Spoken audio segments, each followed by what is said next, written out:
Welcome to Founders on Flights. I'm so excited to welcome our guest today, Mexican-American entrepreneur Carmen. Thank you so much for being here. Thank you so much for having me, Amanda. I'm so excited to get into this conversation, but first, do you mind giving us a little bit more background into who you are, a little bit more about your story, what you've built, and like where you are today? Sure. So I guess you could say my entrepreneurial journey started when I quit my job, broke up with my boyfriend, and left New York City all in the span of a single week. And I couldn't take it anymore. The corporate grind was hurting my heart and spirit in a way that was just untenable for the long term. And so I traveled where everyone travels when they're lost and a little bit broken. I went to Costa Rica and I slowly started to make my way up Central America and through Mexico. And by the time I hit Mexico, I had this wonderful idea for a business that I ended up making my whole life now. And now I am the CEO and co-founder of La Sobremesa, which is a Spanish language school and also community. I am obsessed. Broke up with your boyfriend, left the big city. I feel like that's so like relatable and admirable. And I also know that that was in a really short amount of time, right? What was the like timeline from when you left to like when you started the business? Yeah, it was maybe just under 2 years. That's wild. Yeah, That's just insane. Yeah. What do you think was the like thing that made you decide, oh, what actually I need to do is to start traveling? Like that's the solution to whatever I'm going through right now. yeah. I think I had traveled before a little bit. I had studied abroad in Argentina and Buenos Aires. And so I knew that I had that love for novelty and wanderlust and that kind of spirit that is always a little bit curious as to what the world has to offer. And so, after about 3 years in the corporate world, like bearing down these like cold New York City winters, Mhm. I knew that travel was going to be the thing that was going to liven me up again. I just didn't know to what extent. I couldn't have ever imagined it would be this and this quickly, but yeah, I knew travel was the solution to the problem that I was facing at that point in time. Yeah. What was that experience like getting to starting your business? How did you evolve into that decision or how did that happen? How did travel like, ignite that for you? I feel like the decision to break away from the corporate world, that one was like very much a manic break. I could not take it anymore. No, speaking very truthfully, I could Yeah. not take it anymore, and there was nothing else that I was going to be able to do. Like I could not continue in the corporate world. I could not continue in the relationship that I was in. And so I came into the process of traveling, I would say quite broken. I came into it with having lost the career I had built up since I was 18 Mm. and I was 25 at that time, so a very long time, and having lost the person that I thought I was going to like get married with and have children. Yeah. So I went in very much with the feeling of like, okay, I had built this house and I had spent many years building this house, and in the span of a week, I burned my house down. Like I burned the whole thing down. And so as I was traveling, I really started to what I call like rebuild my house, but in a way, Mm. it build a house that I actually wanted to live in. So I started as I was traveling in Costa Rica, I started really trying to understand what my values were and not just what the values that society had put on me were. So Costa Rica is a beautiful place to sit and contemplate and reflect. The people there are lovely and amazing, but what you really travel to Costa Rica for is the natural beauty. The culture is lovely, no shame to Costa Rica, but everyone goes there for the natural beauty. And I went there really in search of peace and quiet and time for me to, one, heal from everything that had happened, and two, to understand my values and the quiet of Costa Rica after being in such a bustling city like New York. Yeah. It gave me the space and time to reflect and come up with 3 core values that I still live by to this day. And then the next country I went to was Guatemala. And in Guate, I found the opposite of what I found in Costa Rica.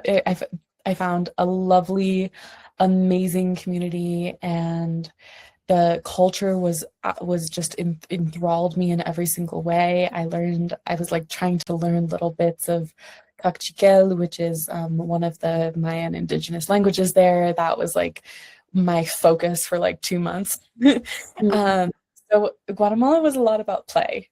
I allowed myself to play entirely outside of the world of, okay, what am I going to do for work? What am I going to do in the future? I let myself like put those things down and just kind of say, okay, I'm going to dance salsa. I'm going to learn cachiquel. I'm going to become obsessed with the quetzal bird. I went quetzal like bird, look like you like hunt for them with your binoculars.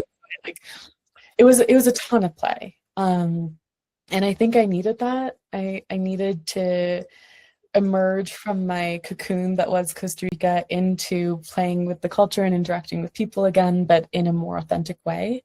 Because before I was very much like the corporate girl that was very much going to, say like, and how is your ROI? And talking about and all of this stuff. And in Guatemala, it was like, okay, like, what do you guys like to make? And can I help make this like a traditional dish? And the play of it was really fun and allowed me to reconnect with people in a way that was authentic. My next stop, as you know, Amanda, was Mexico. And that's where I think everything really took off for me. And my career in Mexico has been really magical for me in every way. My mom's family comes from Mexico, so I've always felt like I had a strong tie to the country, but I never quite knew how strong that could be until I was traveling by myself and I had my camera with me and was capturing the beauty of Mexico and just uploading it to this one page that I was kind of like, okay, we'll see if anything comes of this page. And I got one video hit 1 million views, 2 videos later, another one hit 1 million views, consistently hitting like several 100,000 views and feeling like I had always heard about people being influencers or in the kind of more like personal brand world, but I never thought it was possible for myself. And when I started seeing those numbers on Instagram, that's when I realized, oh wow, I could actually make a business out of this and make something of this.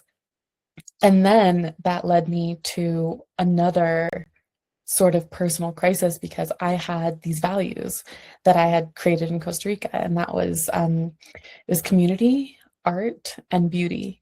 And these were the values that I said, okay, I'm going to live by these 3 values, and if anything doesn't fit in those values, we're going to zip, like, no, we're not here for it. The world of personal branding and being an influencer is very much about image and money. And so it fits into beauty kind of, but not the definition of beauty I had, which was much more of a inward beauty and showing the beauty of the world and instead of like a more plastic influencer-y beauty. And so when I was thinking about what I wanted to do with this following that I had garnered, is I was thinking, okay, I want to do something with this, but I don't really want it. I don't want to go the traditional influencer route because that felt really inauthentic to those 3 values that I had come up with. And so I was thinking about my journey and talking with my followers about it, and everyone kept asking me the same question, which is like, how did you learn Spanish? And I was kind of like, okay, I can talk about this method that I've used, and I can talk about, I was like writing out whole paragraphs. I like had to divide it up into various messages in order to send it to my followers. And I was kind of like, here's how you learn Spanish and here's everything. And I was sending resources all through the DMs. And I realized that that's what I loved, or those were the conversations that really got me going. And that's how La Sobremesa started. Oh, that's such a good story. I love the thread of, I guess, like intentionality and self-trust throughout everything you just explained. I think that you started with, leaving New York kind of in a manic, just like, I have to get out. And I think that's so relatable to a T, but also in other ways of just like people who get settled in their life that it just happened to them rather than they, created it. And then they Yes. get to that breaking point where then they're like, I can't do this anymore. Like, I actually just have to go. Because if you ignore that for too long, then I think like if you're ignoring that desire to leave for too long, eventually that's going to build up and then you're going to just have to get out. Yeah. And while that's really hard, I know in the moment, it's so cool to look back on and be like, yeah, I trusted myself. Like I had no idea and I flew somewhere I had never been and just fully indulged in that. And not even in like at the very opposite of a self-indulgent way, but more so indulging yourself into a community, learning about them and joining families and just different communities and learning, like you were saying. I also think what you were saying about like, oh, can I help you make this or something like that, the physical action of like making a dish or like looking for the birds or like all of these little things that are like very like physical Yes. but also so healing, because I think, whenever you're doing things with your hands, it kind of takes you back to your inner child doing play and doing that in these ways that are also like making you stop and slow down and be present, or just, so I think it has a lot to do with, that saying of like entrepreneurship is the best self-help class you'll ever get. And I think that's the same thing with travel, is like those moments of like slowing down, that's going to change you the most. If I can interject here, I think that is a crucial step that I would recommend everyone, like, do not skip the step of playing and getting your hands dirty and getting to know local families and speaking the language. That kind of, I want to call it tactile, but it's like tactile for life. So you're like Totally. your hands on what other people's lives look like and what the world looks like. That is such a crucial step in anyone's healing, but also in the entrepreneurial journeys, because that's going to show you really what's real in the world. The world of business and money is interesting and real in its own way, but it's not human. It's its Mhm. own machine. And so when you're thinking about starting your own business, having a period of play and a period where you're just focused on, okay, what can I get my hands on? What's interesting to me? For me, looking back on it, it's so funny that I spent time learning Capchica because I now own a language school. Like, of course, that's what I Wow. was interested in. But I couldn't, like, at that point, I was just learning a language that I thought sounded cool. But you do start to see in that play the threads of what you are meant to be doing in the end. 100%. I think, kind of to my point earlier of like a lot of people just let life happen to them. And Yes. when you do that, you like allow the different sides of you to get buried under these promotions and like expectations of what you're supposed to be doing. And then eventually that's why I think you get to that point, is because you're like, what do I even like? And it's not that you don't like anything, but it's just that you haven't even listened to that part of your body and your mind for so long that, Yeah. yeah, I totally agree that when you're like being in that play that kind of connects you to your inner child, like of course your inner child is going to come through and that's going to uncover who you really are, what you really like. I like this what was it, a saying or a concept or whatever that I had heard, where it was like, when you're in your late 20s or you're fully an adult, the things that Mhm. you start to like is actually whatever you liked when you were like 12 years old. It's just that now you're accepting it, and I think that's so true for so many things. Yeah. Yeah. That's embarrassingly true for me. And if you're ever in that, like, I'm getting uh, burnt out or whatever, it's like, okay, well, let me do something that I liked to do in elementary school, because that's probably going to be your answer. Yes. You did your kind of like, I don't know, I see it kind of like a course, like you took yourself through a course, but maybe wasn't what you were intending to do. It just kind of happened that way. Like you said, the rest and then the play, like that sounds like a perfect like self-development life course because you're allowing that, but then you're also then integrating it. How would you say that that like whole chapter and the way that it developed shifted energy for you, aside from obviously, yeah, you like got reconnected? Like how did that really, because it sounds like now, I mean, very obviously that your life is very different, Yes. and maybe when you were living in New York it was something where you didn't listen to these parts of you and you didn't, but now it seems like you really lead with so much more intention. How did that like transformation happen for you? This is such a hard question because there's so many threads that I want to jump on. The first one is intuition. I think that when I was living in New York, I was living in counter to my own Mm, intuition. My intuition every day, right where my solar plexus was screaming and just banging on that solar plexus, being like, get out, leave all of this. And I was just living like pretending that that wasn't happening. I could feel it. I knew something was wrong. And it showed up in other ways, like health and diet and everything like that. I was living an entirely different life. And as I started traveling, travel does this interesting thing that you're constantly being put in new situations or scenarios. And, every now and then you get burned by a person or a scenario, or you get lost, or something bad happens with the hotel or whatever. And so that allows you to hone your intuition and say, okay, am I in a good situation right now, or am I mm, in a bad one? And that allowed me to practice listening to my intuition and then acting on it, because it's one thing to listen to your intuition, but then you have to actually act on what your intuition is saying. Um, and that, I think, was probably the biggest energetic shift that I went through, was learning mm. to my own intuition and then act on it.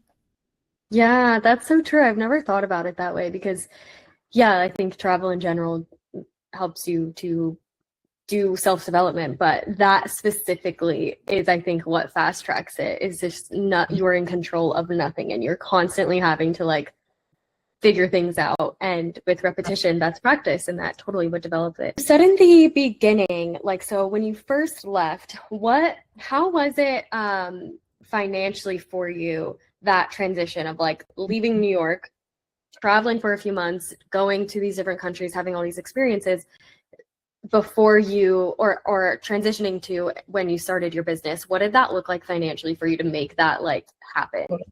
Yeah, we're gonna get honest here. So So when I was working corporate, I like had completely subscribed to the FIRE movement. The FIRE movement is financial independence, retire early.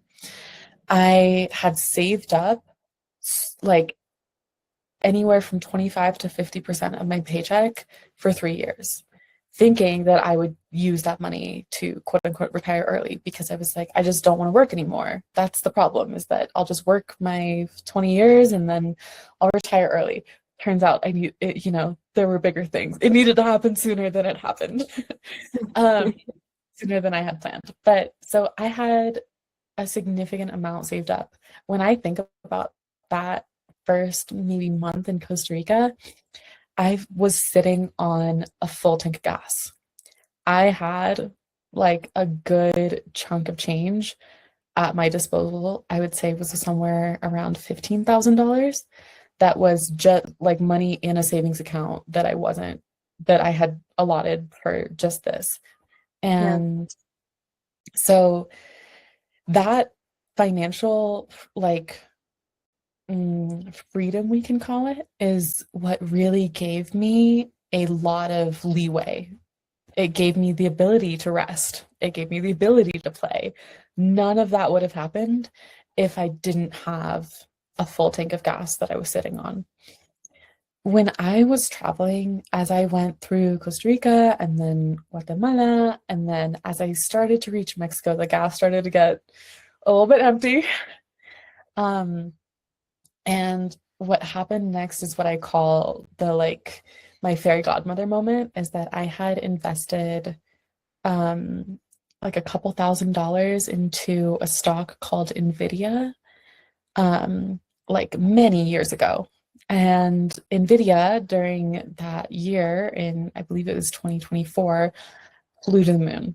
It went big in ways that I was not expecting and that I don't think anyone was expecting due to AI.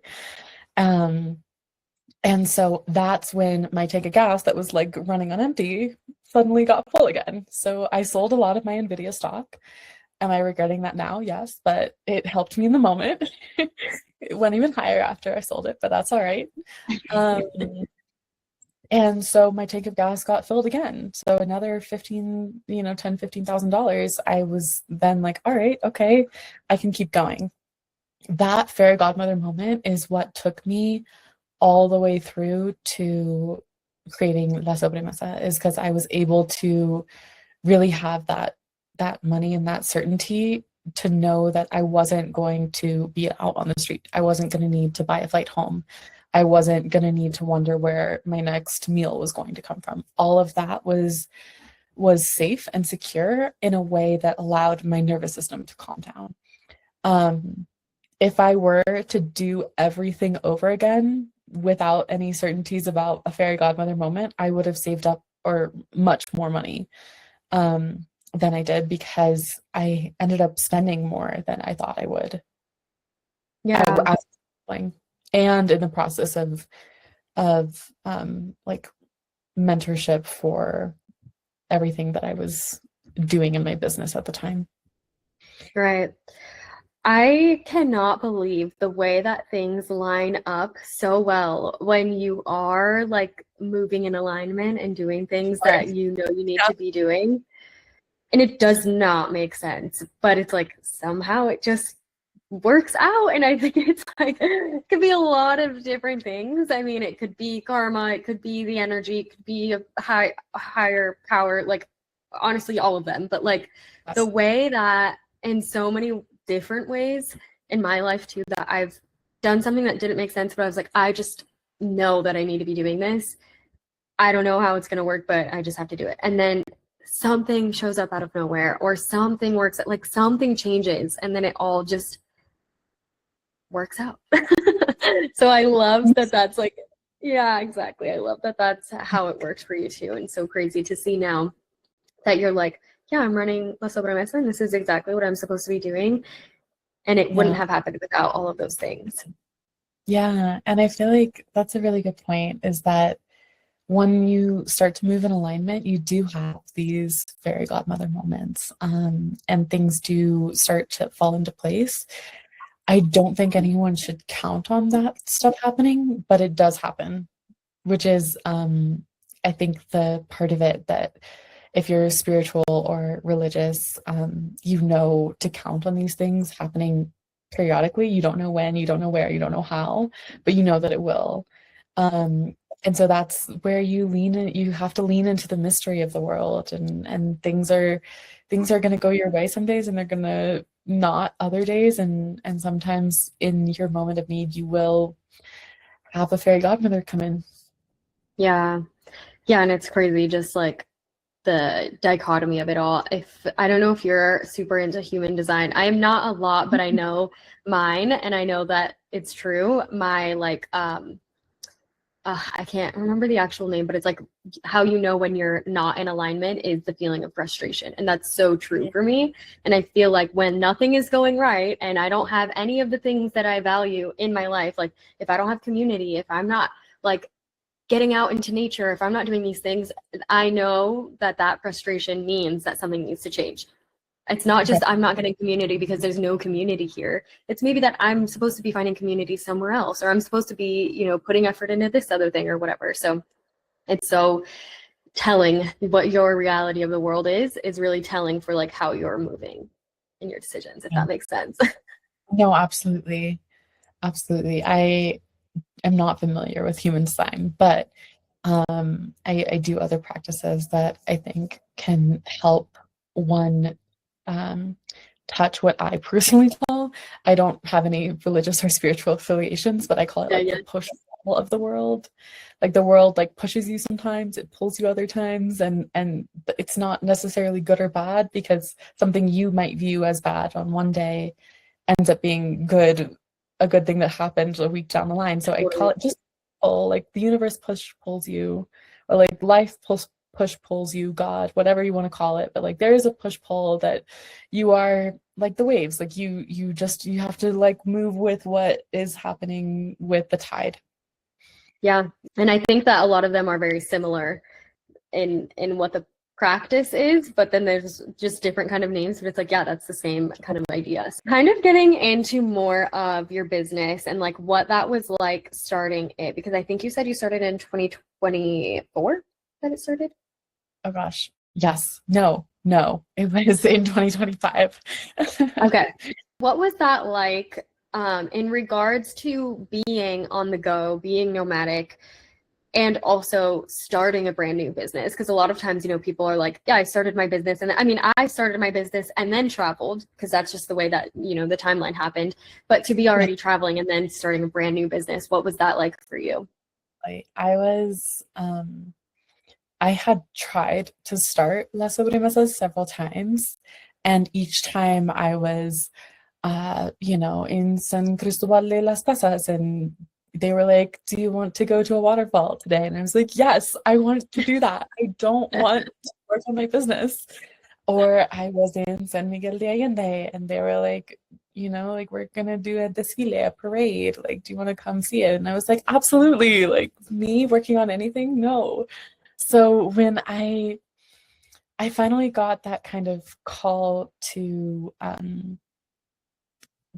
stop doing what I would call like traditional traveling things.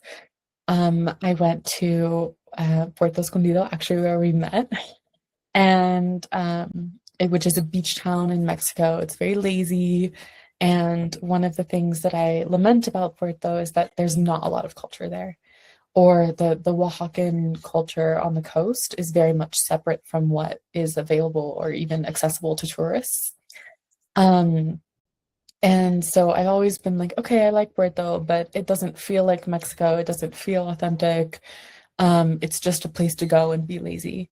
And I was thinking, okay, well, if there's nothing like interesting culturally there, and if there's the beach, like it might be the perfect place to sit and work. And that ended up being the case for me. Mm. And so I booked I think, month and a half long stay in Puerto. And my partner also lives there, so I had him as support. I met you and your group of girlfriends there, so I had a little community actually as I was building La Sobremesa.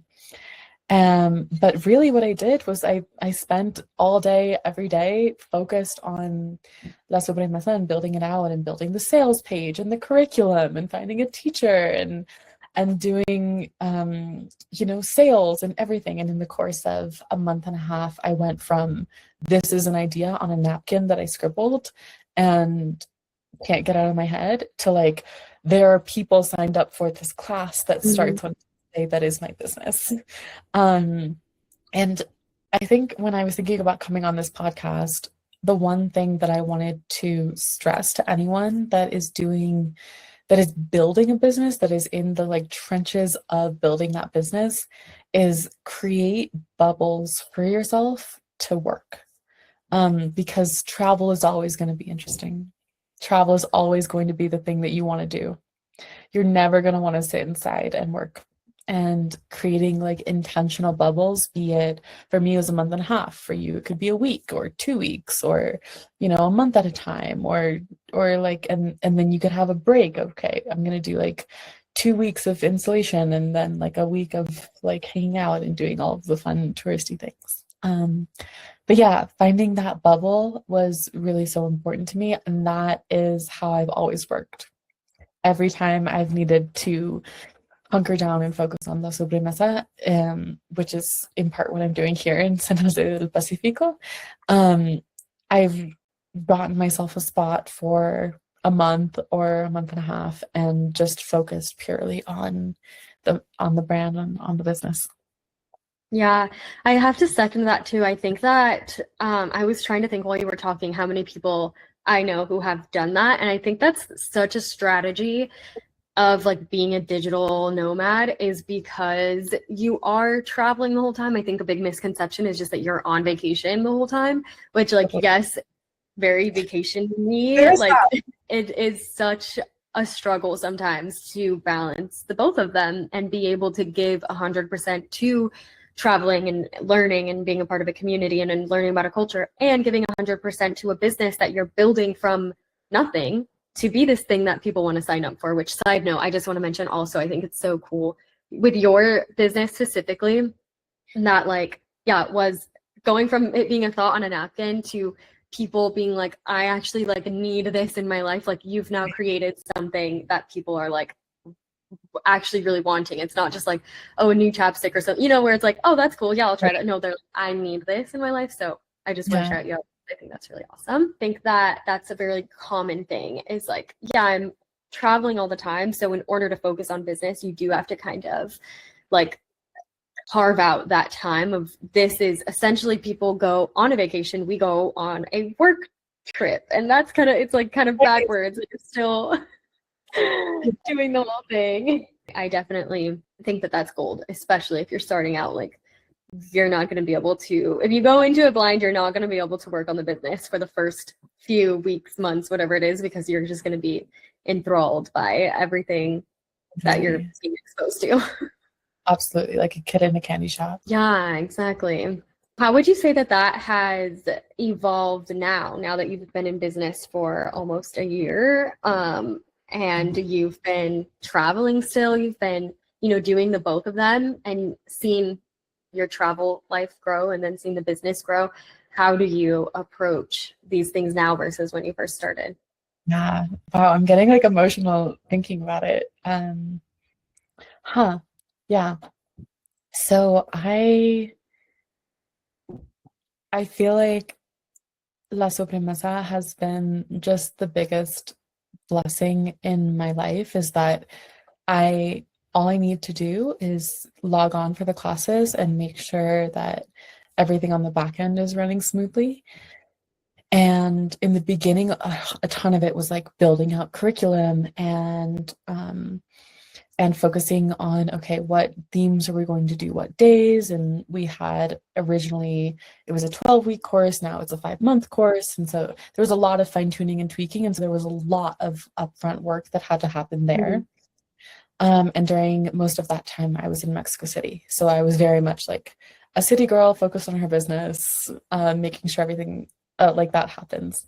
Yeah. Now, what's happening is I'm moving into a new era of what it is to steward La Sobremesa, which is one, I can be wherever. I'm currently in the Sierra Madre here in Mexico. I'm in the mountains.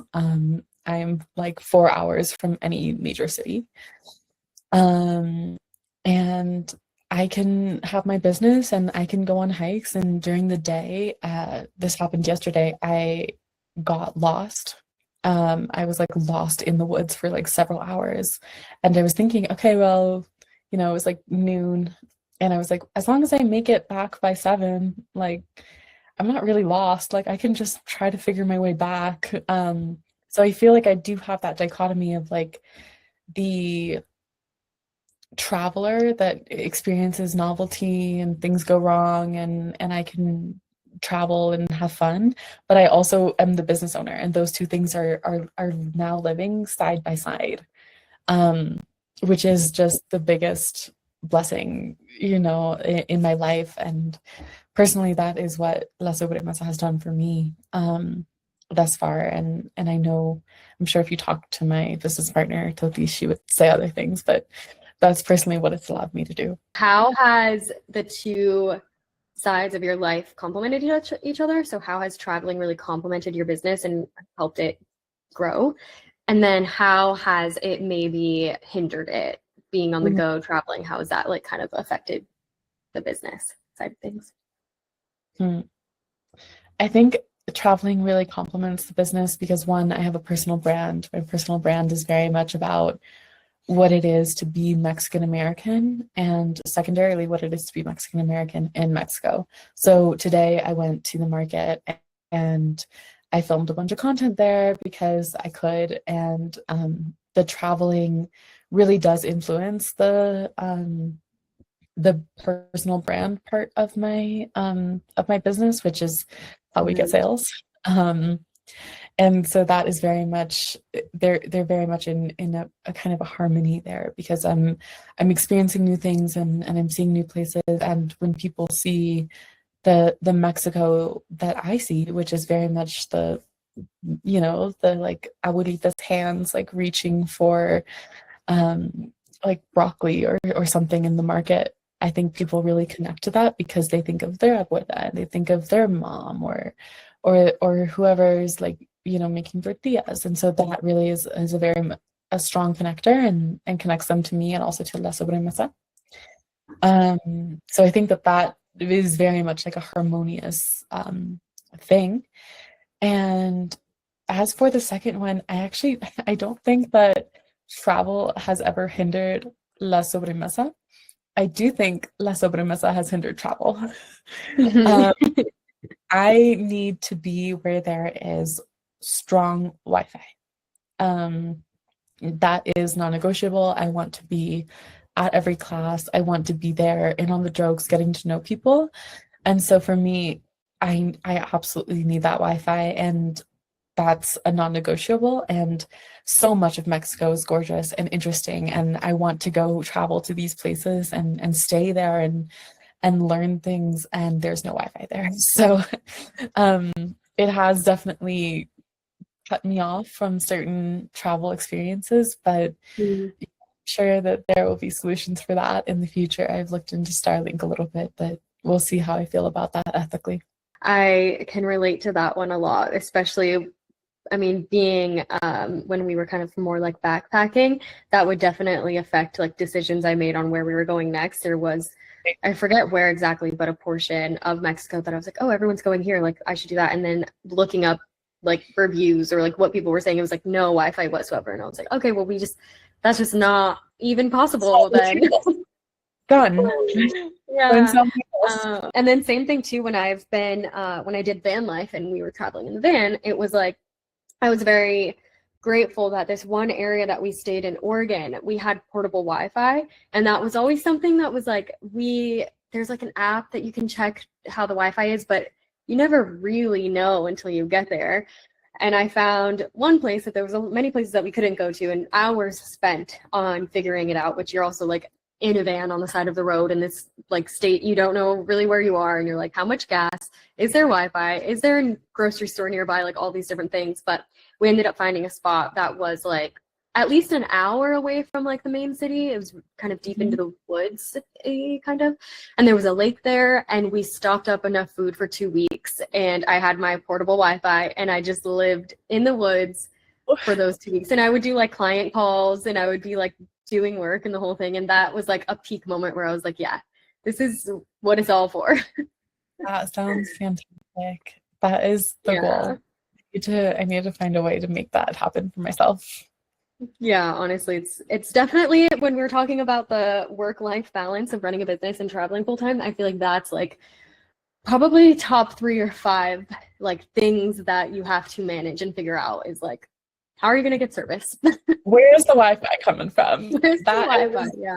Number one for me, in any scenario, anywhere I'm going, that's one of my first questions. Where's the Wi-Fi? It's a blessing and a curse.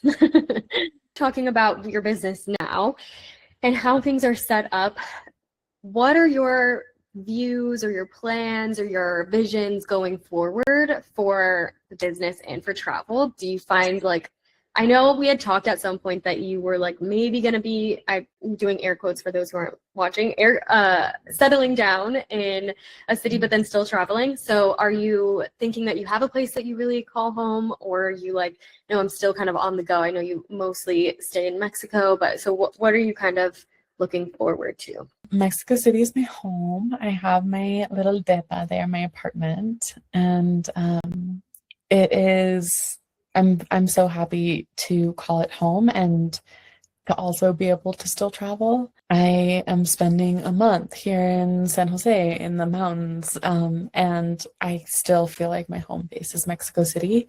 And when I go to sleep at night, I think about, okay, like in a couple weeks, I'll be back in the DIPA and I'll see the little dog, my roommate's dog.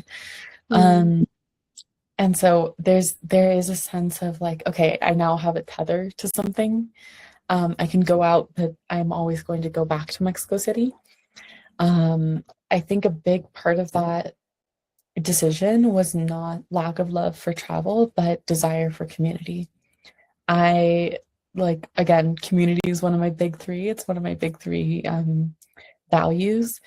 And I think I had done such a good job of creating an online community and creating a community through La Sobremesa. And so, and I was really missing that kind of girls group and community myself. And so I wanted to stay somewhere for a while, and I stayed in Mexico City for 2 months, and that's where I met like some of my best friends now. And so it definitely feels like I have a strong community there. I have a strong community to go back to. They know me, they love me. We have like events and things like that. And so that is something that I knew I really needed. And so yeah, I call Mexico City home, but I obviously go traveling as well. Yeah, so you kind of have that like cycling back and forth between having that like stable place, but then still really prioritizing travel. I feel like that's, especially after you've done the full-time travel everywhere, like that becomes really important to have that. I mean, you get communities all over the world, but to have like one place that is a little bit more, I don't know, not permanent, but more so than everything else, I think that's really important. We've also kind of talked a little bit about like the struggles of traveling in business, or like traveling in regards to business and finding community and things like that. Is there any time that like in your business specifically that things got really hard because of travel or not, but just you maybe started questioning things, or you ran into an issue, or like what would you say was like the hardest moment or situation you came to in business? Yes. Maybe this will change in the future, but I do not like sales. I really don't like it. I love having friends and then giving them solutions to their problems. But anytime where I am feeling in my body like very salesy, my body like reacts. I get like, I don't even know how to call it. They're like, it's not like eczema, but it's like a surface level like rash on my hands, and all over my body and like my arms as well. And so I start to feel like very physically ill. And there have been times that when I was in Puerto, for example, I couldn't find them like a doctor or the right medication or anything for these rashes. And so there was I was feeling very much like out of my own comfort zone in having to sell to people. And so that like showed up very much on my skin. And then that felt like probably the hardest moment. That was the first round of La Sobremesa, and I felt physically so outside of myself. I think even like mentally, spiritually as well. I felt very much like, who am I? Why am I even doing this? Like a ton of questioning. And in those moments, yeah, I do wish I had a community there. And I think that I was going through, you know, the initiation into like being someone that works in sales. And that was like a hard thing to go through as I was traveling. And I think I wish I had like more of a community there with me. What part of it was it? Just whenever you thought about the fact that you had to do it, or was it certain conversations, or was it just in general, like what would really trigger that for you?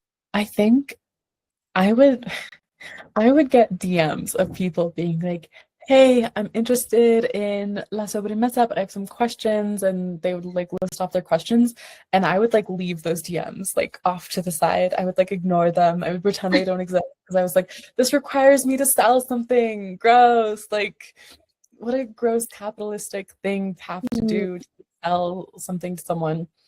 And that was, I don't know, it was a huge mental block for me.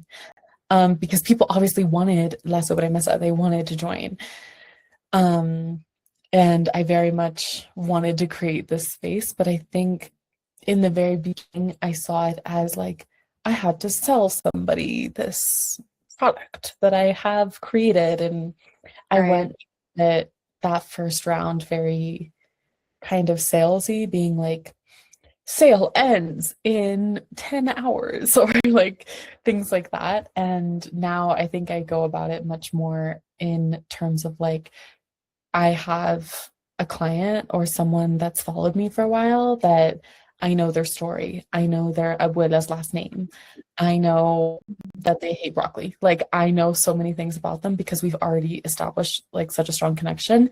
And then I can just say, okay, I know that for you it's hard to speak Spanish because you lack confidence and vocabulary. So here's what we're going to do to fix that in La Sobremesa. And here's like a specialty price for you if you want to join.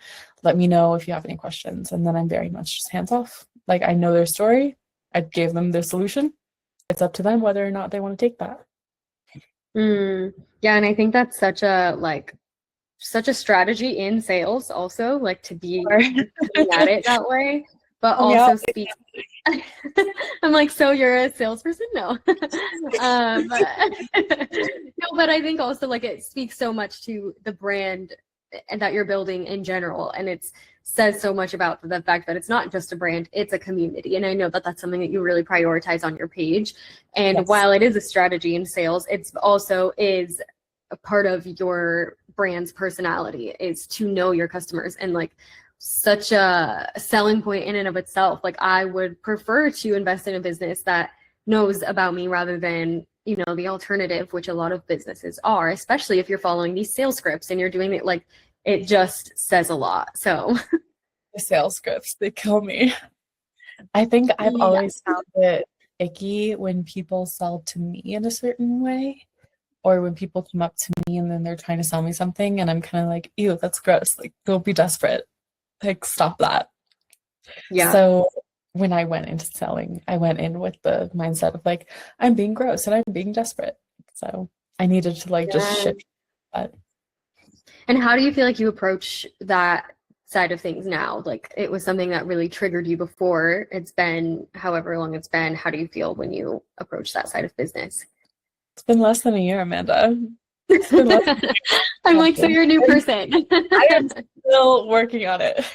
Yeah, and I think there's a lot of things in business too where it's like if it's not this thing, it's something else. We're always just evolving in general in different areas. So yeah, I think that makes a lot of sense.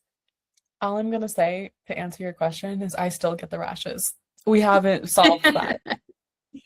Work sure in progress. There will be many other people on this podcast to come in and talk about how to be an amazing person. I am not one of them. That's okay. We all have our things. I appreciate that though, and your transparency and all of that. I think it's sales in general, I think is something that a lot of entrepreneurs, especially the ones who are not teaching business things, like coaches who teach business, it's a whole different niche. I think a lot of the people that you and I know are traveling and then their business complements that in some way, shape, or form. And so I think sales just doesn't, it's not like a natural human thing. And I think that's what a lot of like the connection and the relationships, like that's what the business is built on. So it's just, it's very like a different language. Yes, different language. That's how we'll call it. What would you say to someone who is maybe in that space that you were in New York right before, who's like really lost and just like knowing that they're not in the right place, doesn't even know what they want to do? What would you say to them? Fill up your tank, fill up your fuel tank. Money is power in this world. That's just the truth. And if you want to do anything like taking your own sabbatical or anything like that, even if you're not traveling, even if it's just taking time off work, fill up that tank. Make sure you have money saved away. And I would say like $5,000-$10,000 at the very least. That is number one.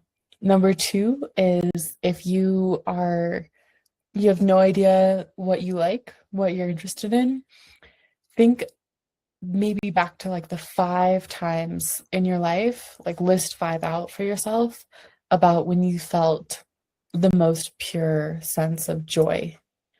And I would say joy at the nexus of curiosity. So not joy that you're like, oh, I'm seeing a beautiful sunset. That's interesting. But joy in the sense of, say, for example, oh, I just learned this new word in Spanish and it has this really unique meaning that doesn't quite translate to English, but it's really specific and captures like an emotion that I've wanted to capture for a long time. Like how interesting and unique and lovely and that kind of joy, that joy that piques your curiosity. List out those 5 things, and I think that you'll come up with something. You'll come up with probably what, as Amanda said, that like inner child has for you. Number 3 is to take time away from the system.